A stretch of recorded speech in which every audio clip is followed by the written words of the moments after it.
Pastor Don here. Good morning, good afternoon, good evening. Welcome to Get Up Right Morning Drive Devotion. I don't know what time of day you're going to see this, but here is what I want to share with you. We live in a community that a lot of our neighbors are real big on decorating their homes for Halloween.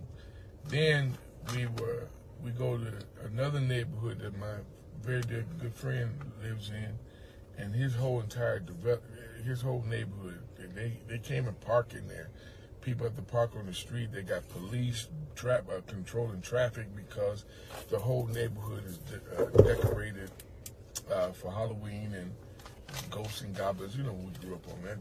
They've taken it to another level that I never thought in my life I'd see. But then, you know, some years ago they came up with what's them things called, baby? Them ghost things the kids used to go to, Fright House or something. At the circus they use. Fright Dome. Fright Dome. There you go. And you know, I just never. I didn't grow up. We didn't grow up with that kind of stuff. You'd be lucky if you saw your decorations, but everybody had candy. You knock on the door and get your candy, go about your business. I said all of that. I'll be right here. I said all of that. Take your phone. To say this. I don't care if people like what you do or they don't like what you do. You don't wait for anyone's approval. You don't particularly care for anybody's support, because that's what you have. Listen, watch this. That's what you have purpose in your heart to do. You're going to do it, regardless of what anyone says. Likened unto the 4th of July. All those hundreds and hundreds and hundreds and thousands and probably even millions of dollars that literally get burned up for seconds of entertainment and or enjoyment. But nobody, they don't care, because that's what they bought it to do. They bought it to burn it, you know, to cause it to explode, ultimately burn up your money. They want to have their homes look like they do to scare you for Halloween, Christmas. They you know. But I did notice this. I went the long way to come back to this. I've noticed just in our community, Halloween gets more play than Christmas. There's not as many homes, nowhere near the number of homes decorated for Christmas than it is for Halloween. That can go a whole bunch of different directions. I have a dear friend, Sean Murray, and I think, if my memory serves me right, Lady Deborah Smith, their Christmas trees are up year round. And when I think Christmas and when I think of Christmas trees and decorations, to me, y'all, listen to me, and I'm not bagging on anybody, that's just a pleasant thought for me. It's a soothing, calming thought for me. It's celebratorial for me. Halloween, on the other hand, is frightening, scared, ugly masks, pretentious. That's just me. But I'm not backing on anybody and or any celebration. All I'm saying is, folk put their money where they want to. So I am in need of your prayers.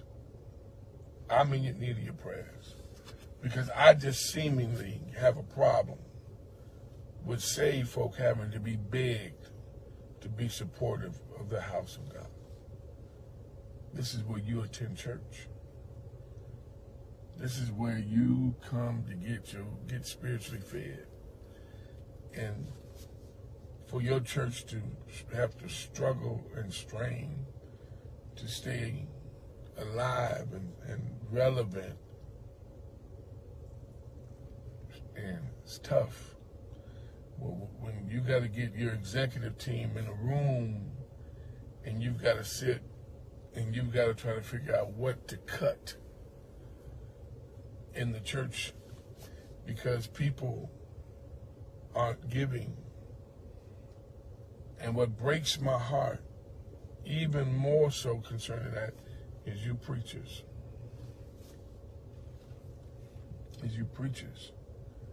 And I'm going to watch my tone. I'm going to watch the words I choose. But you preachers.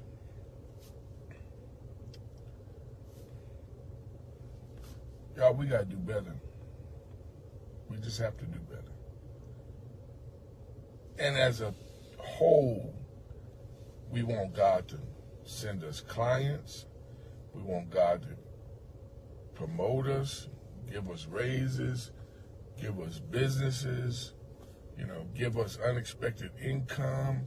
We want houses, we want cars, we want jewelry. We want all of the things, but we don't want to give God, we watch this, it's going to be good. Probably not to y'all, but it's good in my head. We want to put God on a budget. When it's time to give to Him, we're on a budget, but the sky's the limit for what we want from Him. And I'm telling you something. And I probably beat this horse the way I beat it because I have dropped the ball, fumbled the ball, miscarried the ball, aborted the promise that God has for me concerning finances. I would not that you do the same thing I've done. Man, please, don't do it. Don't let anything or anyone cause you to not be honest with God. My pastor told me many years ago, he said, there's nothing worse to the body of Christ than a cheap preacher. You can't be cheap on your material. You can't be cheap in going and seeking information so that we can be better preachers and pastors. But there's nothing worse to the body of Christ than a broke church. All right? So that's just my little input today on that matter. I want you to have a phenomenal day. And remember, I started out by saying folk going to do whatever they want to do. And they're going to support whatever they want to support. This is not a twisting of the arms. I'm just telling you, y'all. We have so much greatness inside of us. And I would that we don't let people and things cause us to miss God. God bless you. Peace.